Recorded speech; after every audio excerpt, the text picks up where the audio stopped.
So hello everyone, आज हम बात करने जा रहे हैं कैबिनेट मिशन के ऊपर कि कैबिनेट मिशन क्या है और कैबिनेट मिशन को भारत में क्यों भेजा गया था। इसका पॉइंट ये बनता है क्यों आया था भारत में।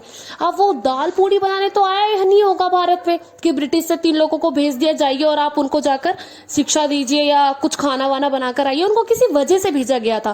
सो वो ये वजह थी कि कॉन्स्टिट्यूशन के ऊपर विचार करने के लिए आए थे वो लोग। सो ये आया कब था, हम उस पर बात करते। तो ये आया था 24 मार्च को 1946 को इसको भारत में भेजा गया था। हाँ, ये मिशन जो था किस लिए आया था, भारत में संविधान निर्माण के तरीकों पर विचार करने के लिए आया था कि भारत का संविधान कैसा होना चाहिए, उसमें क्या क्या चीजें इंक्लूड की जानी चाहिए और संविधान में क्या क्या चीजें हो रही हैं, इन पे विचार करने के लिए ये भारत में आया था। इसने 3 उद्देश्यों पे मेन फोकस किया था कि ये चीजों पे ज्यादा फोकस करना चाहिए। तो वो था स्वतंत्रता प्रदान करना, एकता स्थापित करना और एक एकीकृत राष्ट्र को बनाना कि लोग जिस राष्ट्र में जो रह रहे हैं वो एक स्वतंत्र हो, उसमें एकता हो ताकि हमारा राष्ट्र अच्छे से विकास कर सके। इसलिए इसने इन 3 मुद्दों पर ज्यादा फोकस किया था। और ये किसने भेजा था, अब उसकी बात करते हैं। तो ये ब्रिटेन की रानी प्रधानमंत्री एल्टली ने भेजा था इस मिशन को भारत में।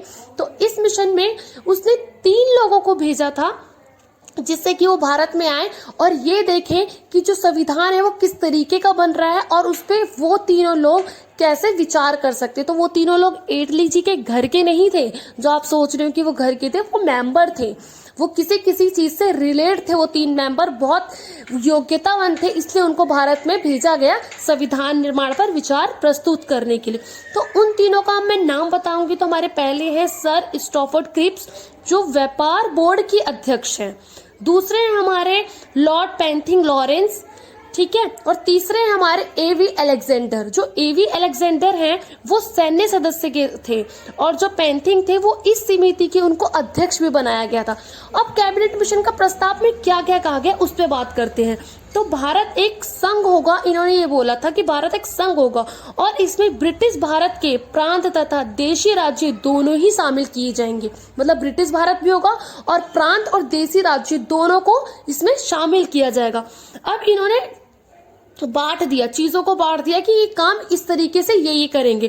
जो विदेशी मामले थे जितने भी, वो विदेशी मामले और रक्षा संबंधी मामले, जो भी हमारी रक्षा करते हैं आर्मी वगैरह, उससे संबंधी मामले और संचार संबंधी मामले जो जितने भी थे इन्होंने केंद्र सरकार को दे दिया। इससे क्या होता है, ये कॉन्क्लूड निकला इन लोगों का। अगर आपको मेरी वीडियो अच्छी लगी हो तो इसको लाइक कीजिए, सब्सक्राइब कीजिए, शेयर कीजिए और मुझे कमेंट करके बताइए कि वीडियो कैसे लगी आपको। Thank you.